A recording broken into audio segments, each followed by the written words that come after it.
Hi guys and welcome back to the channel.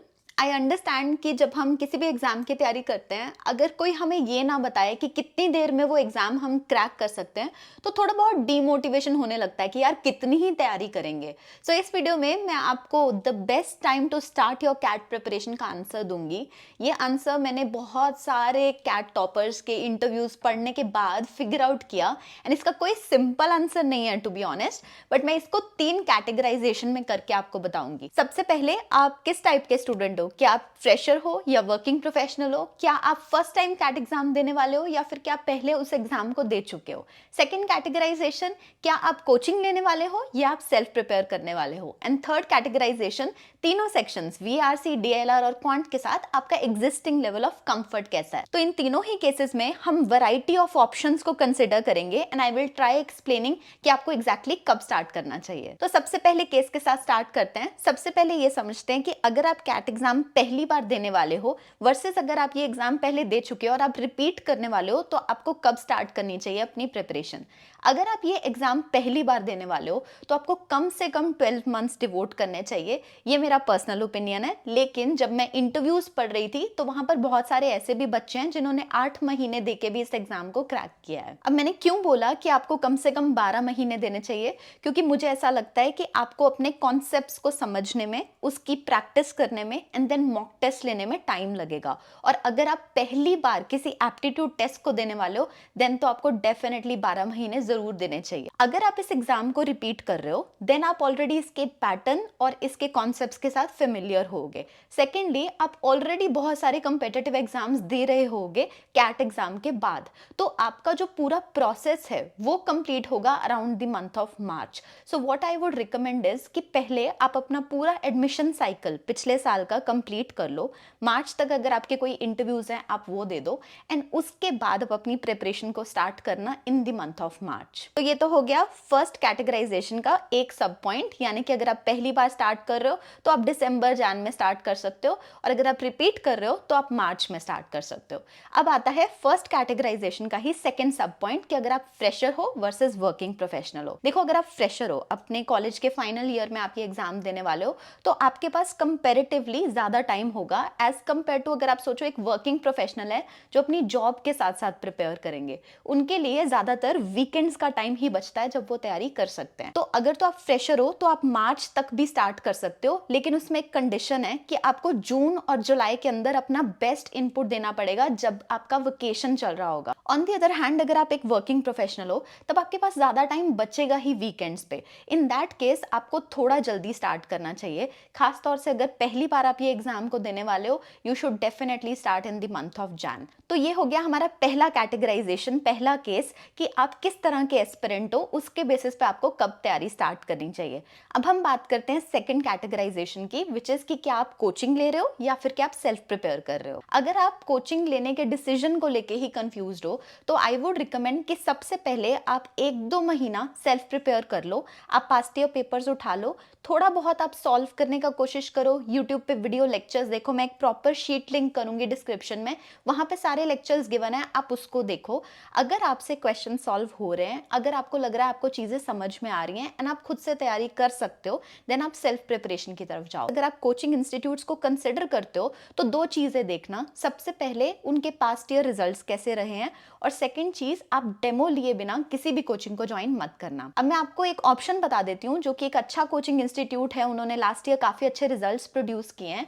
मैंने उनके साथ इस वीडियो के लिए पार्टनर भी किया है, लेकिन आप उसके लिए उनके डेमोज देखो, आप साथ ही साथ में उनके प्रीवियस ईयर रिजल्ट्स भी देखो। उन्होंने लास्ट ईयर कैट 2023 में काफी रिकॉर्ड ब्रेकिंग रिजल्ट्स प्रोड्यूस किए हैं, जैसे कि 200 प्लस उनके 99 परसेंटाइलर्स थे, 750 प्लस उनके 95 परसेंटाइलर्स थे, और आपको पता है इनमें से 3 स्टूडेंट्स ऐसे हैं जिन्होंने 99.99 स्कोर किया है। इनफैक्ट मैं आपको दिखाती हूँ कि उनके काफी सारे स्टूडेंट्स ने कम्युनिटी पे उनके लिए ग्रेटिट्यूड भी शेयर किया है कि उनके कारण उनके इतने अच्छे मार्क्स आए हैं। अभी मैंने रिपीटर्स का मेंशन किया था ना, तो उनके बहुत सारे ऐसे रिपीटर स्टूडेंट्स भी रहे हैं जिन्होंने इस बार 90 परसेंटाइल के ऊपर स्कोर करके अपने मार्क्स को इम्प्रूव किया है। और इस सब का कारण ये है कि वो सिंपली आपको लाइव सेशन में पढ़ाते नहीं है, उसकी बजाय उनका एक 7 स्टेप रिगरस टीचिंग मेथड है जिसके थ्रू आप ना सिर्फ कॉन्सेप्ट को समझते हो बट आपको ये भी पता लगता है कि उसको अप्लाई कैसे करना है। अब बात करते हैं इनके डेमोज की। तो इनकी वेबसाइट पे ही आप थोड़ा स्क्रॉल करोगे तो आपको एक एक्सक्लूसिव कैट सेशंस का सेक्शन मिल जाएगा। यहाँ उनकी वीडियोस गिवन है, यहाँ से आप डेमो ले सकते हो।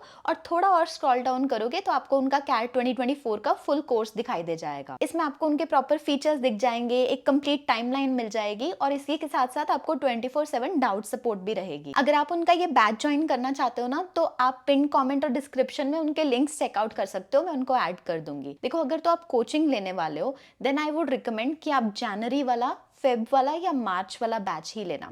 अब इसका लॉजिक क्या है, जब मैंने तैयारी करनी थी ना तब मेजरली 3 तरह के बैचेस होते थे।